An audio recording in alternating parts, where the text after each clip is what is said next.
მოკლედ, ვინც უყურებთ ახლა ამ ვიდეოს.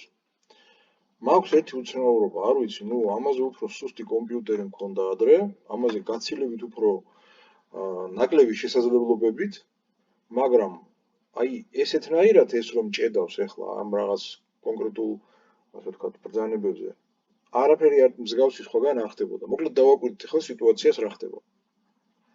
აი მაგალითად აქეთ უკვე გაკეთებულია ეს და მინდა აი აქ გავაკეთო. ვინც ინვენტორში ერკვევით, ვინც ნახავთ ამ ამბავს და გექნებათ, ასე ვთქვათ, მსგავსი პრობლემა, როგორ გადაჭერით, თუ გადაჭერით, საერთოდ მითხარით თუ შეიძლება. მოკლედ, როგორც კი შევდივარ აქ, ვიწყებ მე ამათ, ასე ვთქვათ, რედაქტირებას სიტყვაზე.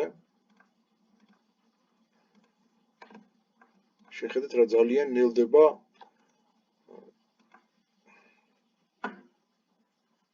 კომპიუტერი. ამაზე გაცილებით სუსტი პროგრამა მქონდა, აი ვერ აღწერ რა. აი ეს ნახევარი იყო ამის სიმძლავრე, მართალია ეს არის 2025 ინვენტორი და მე მუშაობდი 2024 არა უკაცრავად 2020 ან 18 ინვენტორში, სადაც აი ეს პროცედურები, რასაც ახლა მე ვაკეთებ აქ, ხომ? კეთდებოდა გაცილებით უფრო ჩქარა. პრაქტიკულად შეიძლება ითქვას, რომ დაფრინავდა კომპიუტერი. არა და ამის გარეშე საქმის კეთება ძალიან ძნელია მოგეხსენებათ და ძალიან რთულია ამის გარეშე რაიმეს გაკეთება, არ ვიცი თუ ინვენტორში მუშაობთ, გეცოდინებათ, რაზედაც არის საუბარი.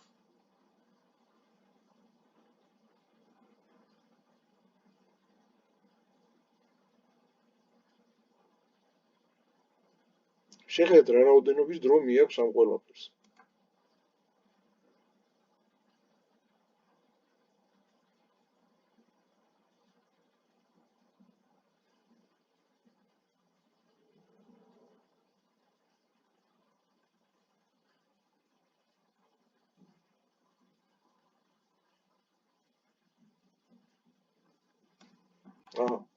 გადავედი შემდეგზე, ამ ახლა უკვე.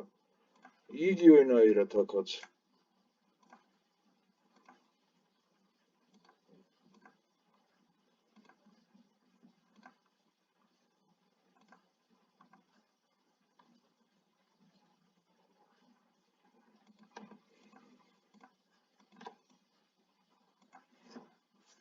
დრო მიაქვს ბევრი, ძალიან დამღლელია და ყველაზე მთავარი კიდევ ის არის, რომ არის ნერვების მომშლელი. თუ გაქვთ რაიმე, ასე ვთქვათ, წამალი ამ ყველაფრისთვის, გემუდარებით კომენტარებში დამიწერეთ. ძალიან გთხოვთ.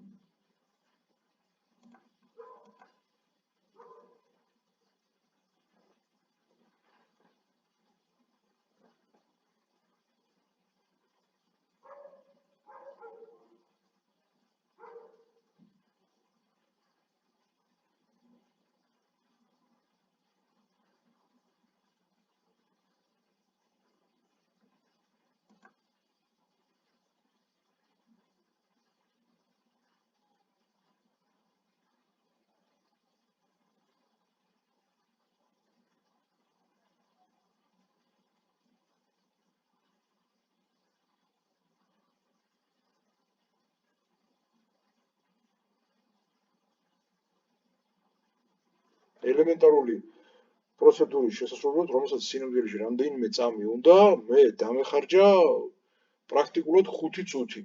და ეს დღის განმავლობაში რომ გადავამრავლოთ მთელ აი ამ კონსტრუქციის, ასე ვთქვათ, რაოდენობაზე, რაც მე აქ მჭირდება და თან სხვათა შორის ეს ბოლო ვერსია არ არის, პროექტირებისას ხდება, როდესაც ბევრი რამის ცვლილება გიწევს გზადაგზა, ხვდებით ალბათ რა რაოდენობის დრო მიაქვს უბრალოდ აი ამ ყველაზე ელემენტარულ პროცედურებს.